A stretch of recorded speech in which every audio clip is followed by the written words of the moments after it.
Hey, I'm Finny. Welcome to Footy Fin. NRL, I want to reflect on the Dolphins' loss to the Warriors in Wellington on Saturday night. Look, 20 points to 18, the Dolphins went down. Fins are not up today.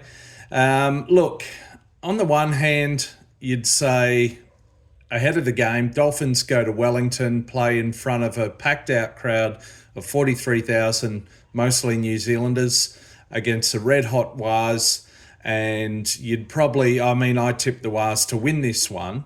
However, in the first quarter of the match, the Dolphins got up to an 18-4 lead on the back of three tries, one great individual one to Herbie Farnworth, two great team tries to Jermaine Osako out on the right wing, and great hands, and he showed some great steps there to get over for the second one.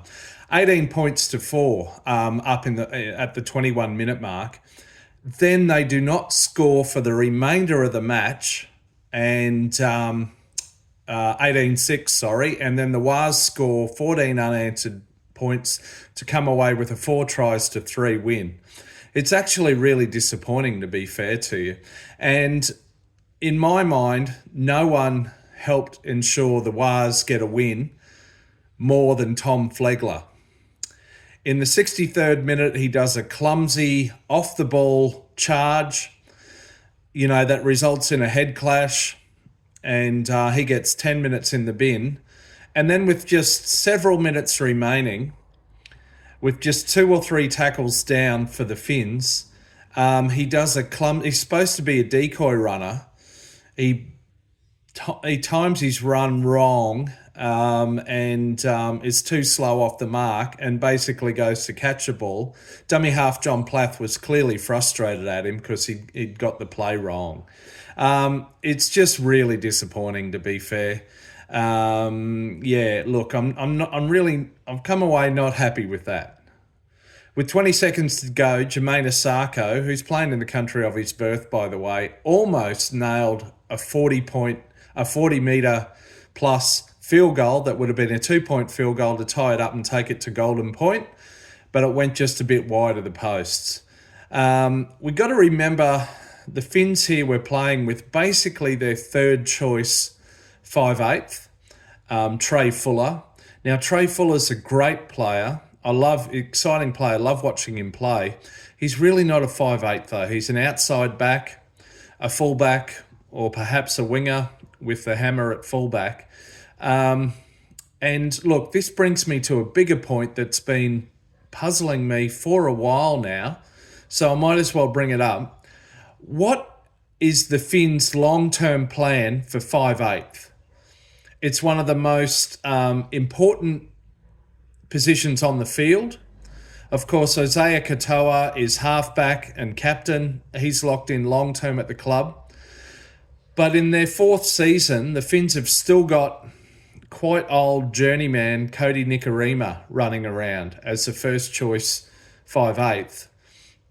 And be that as it may, he's 32 years old. Like, what's the succession plan, guys? Where's the young guy coming through?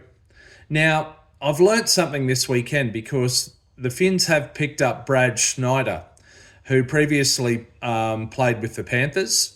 I've done a bit of research into Brad Schneider. He's a Queenslander, had a little stint with the Raiders, then went to the Panthers. Now, I've only ever really seen him play dummy half, because when you're at the Panthers, and he played off the bench in their 2024 grand final win, and over the Storm.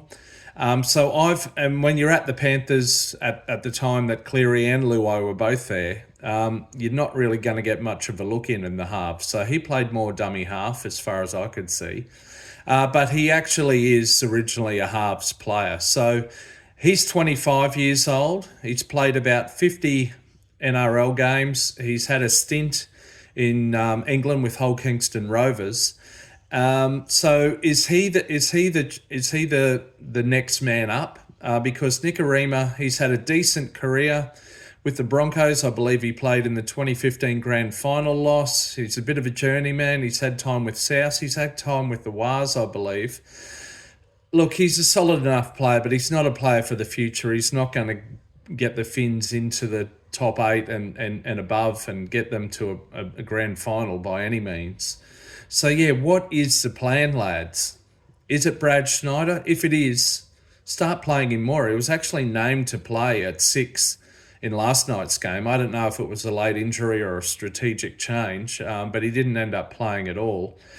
So, yeah, look, for me, it's disappointing. The Dolphins are now 2 wins from 7.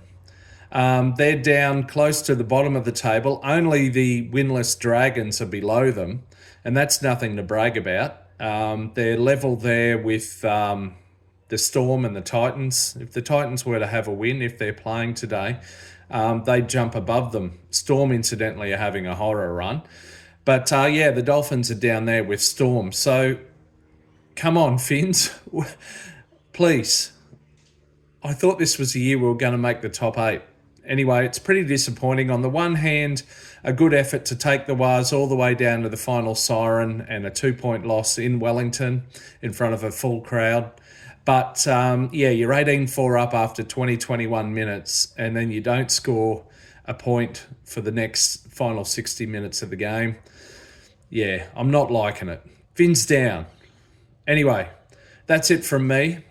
Please let me know what you think. Fins fans, Wars fans, well done to the Wars, by the way. Please drop a comment. I'd love it if you could like and subscribe. I'm shooting for 500 subscribers. I'm at about 479, 480. So please hit subscribe if you haven't already. Hopefully catch you again soon. See ya.